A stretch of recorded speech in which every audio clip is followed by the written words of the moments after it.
Good morning dear students, आप लोग कैसे हैं? मैं ठीक हूँ। और आज हम लोग जो है क्लास 5 स्टूडेंट्स के जीके वाले सब्जेक्ट को थोड़ा समझेंगे और देखेंगे कि क्लास 5 के जीके सब्जेक्ट में। और कुछ बातें ये भी थी कि जैसे परेशानी ये आ रही थी बच्चों कि जैसे क्या था कि हम लोगों का जो बहुत सारा जो बच्चे बहुत सारे स्टूडेंट्स पूछ रहे थे कि सर जीके का नोट्स बनाना है या नहीं बनाना है। तो उसका मैं क्लियर कर देता हूँ कि जीके का जो नोट्स है आप लोगों को बनाना है, लेकिन वो बुक में बनेगा, कॉपी में नहीं। बुक में आपको सारा पेजेस, जो भी पेजेस मेरे द्वारा भेजा गया है उसको आपको बुक में जो भी फिलिंग द ब्लैंक्स के जैसा है उसको उसमें फिल करना है। यानी जो भी पेज नंबर, ध्यान से समझिए कि जो भी पेज नंबर मेरे द्वारा सेंड किया जा रहा है उसको आपको ध्यान से उसको पेज में अपने बुक के पेज में लिखना है। जैसे कि आपके सामने स्क्रीन में दिख रहा है कि कल या परसों मैंने एक कंटेंट भेजा था जीके से रिलेटेड, उसको भी आपको ये पेज नंबर जो भी 38 पेज नंबर का है उसमें आपको इस तरह से फिल कर लेना है और याद भी करते चलना है, ठीक है। दूसरी बात ये कि सोशल स्टडी की बात की जाए तो सोशल स्टडी का तो मैं जहाँ तक हो रहा हूँ कंटेंट फिर से भेजना शुरू कर दिया है। कुछ बच्चियों का जो है मैंने कंटेंट ले करके आप लोगों को भेज रहा हूँ, क्योंकि मेरे पास भी नोट्स एक जगह लिखा हुआ नहीं था तो मैं कुछ बच्चियों से लेकर के नोट्स, अगर आपको भी अगर कोई अपने फ्रेंड सर्कल में किसी तरह का सोशल स्टडी का नोट्स मिल जाता है या जीके का नोट्स मिल जाता है जो आपके पुराने फ्रेंड्स हैं, तो उनसे भी आप हेल्प ले करके लिख सकते हैं। क्योंकि है क्या कि अभी सारा जो सब्जेक्ट है, जो भी रिलेटेड जो भी मेरा सब्जेक्ट है, तो क्लास 5 का सारे सेक्शन का बच्चे वही कर रहे हैं जो मैं करवा रहा हूँ। कोई अलग अलग आंसर्स तो है नहीं, सेम आंसर है। तो आप कोई भी एक क्लास 5 का स्टूडेंट मिल जाए तो आप उससे कॉपी कर सकते हो बड़े इजी वे में, ठीक है ना। तो उसका टेंशन नहीं लेना है, नोट्स कॉपी आप बना सकते हो, उसके लिए आप उतना ज़्यादा टेंशन मत लो, वो क्लियर हो जाएगा। अभी फिलहाल के लिए जो मैं डिस्कस कर रहा हूँ अब उस पर आता हूँ, ठीक है।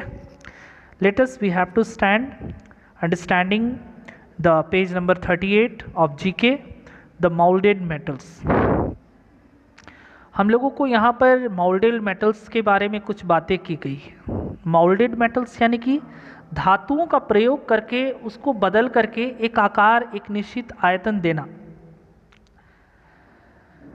जैसे अगर हम पहला क्वेश्चन देखें तो वो कहता है a silvery coloured liquid used in the thermometers and barometers. कहता है कि एक सिल्वर कलर का, चांदी के रंग का एक लिक्विड, एक तरल पदार्थ जिसका उपयोग थर्मोमीटर में या बैरोमीटर में किया जाता है, वह कौन सा दो ऐसा सिल्वर कलर का लिक्विड है जिसका उपयोग थर्मोमीटर और बैरोमीटर दोनों में प्रयोग किया जाता है। तो इसका आंसर होगा मरकरी। मर्क्यूरी अगर ऐसे हम कहते हैं तो मर्क्यूरी, लेकिन ऐसे हम लोग सिंपल में मरकरी कहते हैं। तो मरकरी एक ऐसा धातु है जो लिक्विड अवस्था में होता है और जो चांदी के रंग का होता है, जिसका उपयोग हम लोग अक्सर अपने तापमान को मेज़र करने के लिए थर्मोमीटर में डाला हुआ रहता है, या बैरोमीटर जो हवा के तापमान को, हवा के दबाव को मेज़र करता है। तो ये दोनों जो इंस्ट्रूमेंट है, जो दोनों मापन यंत्र है, जैसे कि थर्मोमीटर का उपयोग तो जब हम लोगों को बुखार होता है तो हम लोग उसका उपयोग करते हैं बुखार को मेज़र करने के लिए। तो थर्मोमीटर में जो पारा होता है उसको पहले 0 पे ले आते हैं और फिर उसको हम लोग अपने शोल्डर्स में या अपने मुंह में ले करके उसका जो है वो अपने बॉडी का टेम्परेचर को मेज़र करते हैं। तो उसमें जो लिक्विड वे में जो भी चीज़ डाली हुई रहती है वो एक थर्मोमीटर होता है। क्लियर। नेक्स्ट कहता है second number a shiny rare soft yellow metal used for making ornaments and jewellery.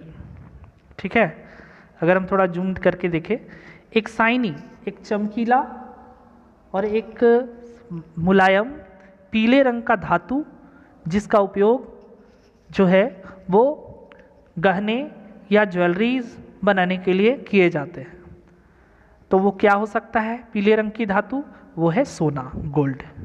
ये तो अच्छे से आप लोगों को मालूम है। नेक्स्ट कहता है an alloy of copper and zinc which is golden और yellow in colour used for making doorknobs, fenders and lamps। एक कॉपर और जिंक का घोल, मतलब कॉपर और जिंक को आपस में मिला दे तो एक एलॉय का निर्माण होता है। जब दो धातु को आपस में मिलाया जाता है, ध्यान से समझिए, if we mixes two metals then it forms alloy. तो अगर हम कॉपर और जिंक को मिला दें तो वो गोल्डन या सोने के आकार का या पीले रंग का हो जाता है, सोने के रंग के जैसा दिखने लगता है। इसका उपयोग हम लोग डोरनॉब यानी कि दरवाजे का जो कुंडी है उसको बनाने के लिए, या फेंडर्स या कोई लैंप का जो कम बेशी करने वाला जो होता है उसको बनाने के लिए करते हैं। क्लियर? जिसको हम लोग ब्रास कहते हैं। ठीक है। Next, a shiny white metal used for making coins, ornaments and jewellery.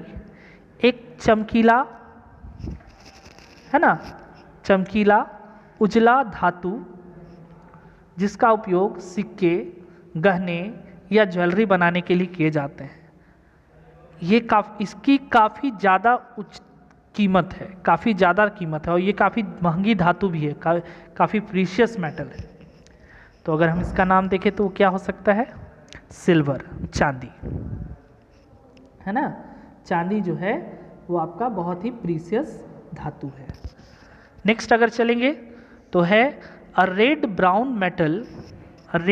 Metal used for making electric wires, cables and water pipes. एक लाल रंग का भूरा धातु जिसका उपयोग हम लोग किसी तरह का इलेक्ट्रिक यानी बिजली का तार, केबल या पानी का पाइप बनाने के लिए करते हैं। तो वो किससे बनाया जा सकता है? कॉपर से। कॉपर यानी क्या हुआ? तांबा ना।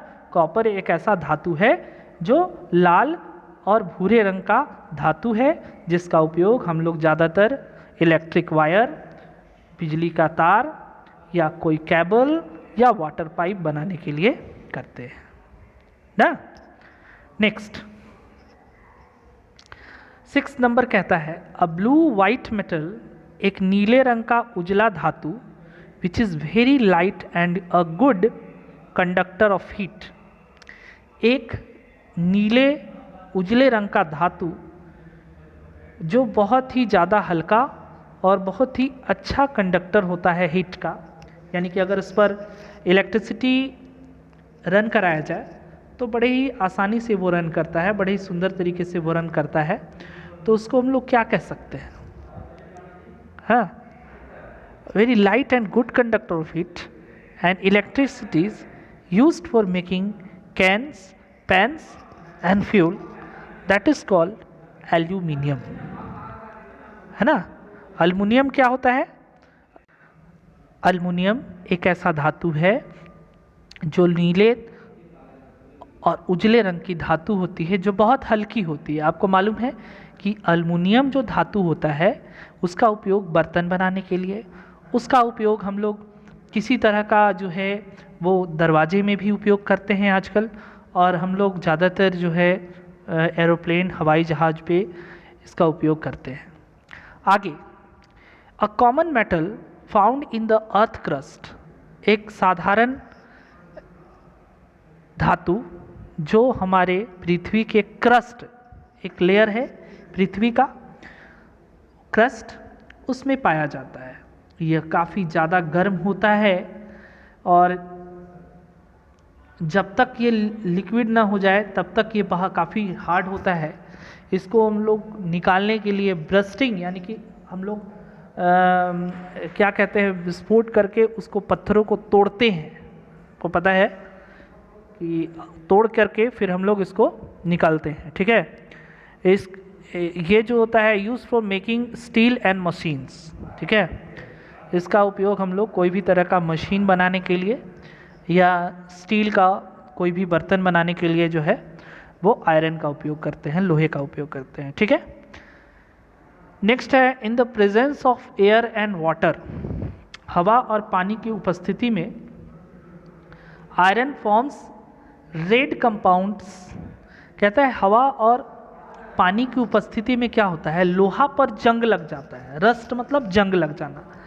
तो आप देखते हो कि लोहे पर भूरे रंग का पदार्थ चढ़ने लगता है और इससे क्या होता है बच्चों कि लोहा पूरी तरह से खराब होने लगता है। तो इससे बचाने के बहुत बेस्ट उपाय हैं कि या तो आप लोहे के औजारों को पेंट कर दो या उसमें ग्रीस लगाओ या उसमें ऑयलिंग करो। तो उससे आप साइंस में पढ़े हो रस्टिंग से प्रिवेंस कर सकते हो यानी बच सकते हो। अगर आपको लोहे पर जंग लग रहा है तो उस पर आप पेंटिंग कर सकते हो, ऑयल ग्रीसिंग कर सकते हो, बहुत तरह के उपाय हैं। तो इस तरह से धातु से रिलेटेड हम लोगों ने पढ़ा मरकरी, जिसका उपयोग हम लोग थर्मोमीटर इसमें करते हैं। गोल्ड का उपयोग जो है वो या ऑर्नामेंट्स बनाने के लिए, ब्रास का उपयोग हम लोग डोर नॉब, फेंडर्स या जो है वो लैंप में उपयोग करते हैं। सिल्वर का उपयोग भी ज्वेलरी के रूप में ही होता है। कॉपर का यूज़ इलेक्ट्रिसिटी वायर में होता है, पाइप बनाने के लिए होता है। एल्युमिनियम का उपयोग हम लोग जानते हैं एरोप्लेन में होता है और ये काफ़ी लाइट होता है, इसका उपयोग भी इलेक्ट्रिसिटी प्रोड्यूस करने के लिए होता है। आयरन जो होता है वो काफ़ी स्ट्रॉन्गेस्ट मटेरियल है, मेटल है। अगर पूरे धातु में बात की जाए तो सबसे स्ट्रॉन्गेस्ट मेटल जो है वो है आयरन, लोहा। और लोहा जब कब कमज़ोर हो जाता है, जब उस पर जंग लग जाए। अगर एक बार रस्ट हो गया ना तो उससे बचने के लिए काफ़ी उपाय करने पड़ते हैं, ठीक है। चलिए अब हम लोग एक चीज़ यहाँ पर पढ़ते हैं। The iron pillar at Quwwat ul Islam mosque at Qutub Minar weighs about 6 tons and has remained rust free all these years। इसका मतलब क्या हुआ, iron pillar Quwwat ul Islam mosque in Qutub Minar के आसपास में कुवैत उल इस्लाम मस्जिद है, उसके पास बनाया गया एक लौह स्तंभ है जो अशोका के शासनकाल में बनाया गया था। अशोका ने जब ये पिलर बनाया, आज भी उस पिलर पर जंग नहीं लगा हुआ है। 6 टन का है। कितना भारी है वो, 6 टन भारी है और आज भी उस पर जंग नहीं लगा है। उसका कारण मालूम है क्या है? उसका कारण ये है कि भाई वो जो है वो एलॉय है, या उसमें सिर्फ और सिर्फ आयरन नहीं मिला हुआ है, उसमें जिंक, कॉपर और एल्यूमिनियम धातु मिला हुआ है। इन सारे धातुओं से मिल करके वो एक एलॉय के रूप में खड़ा हुआ है।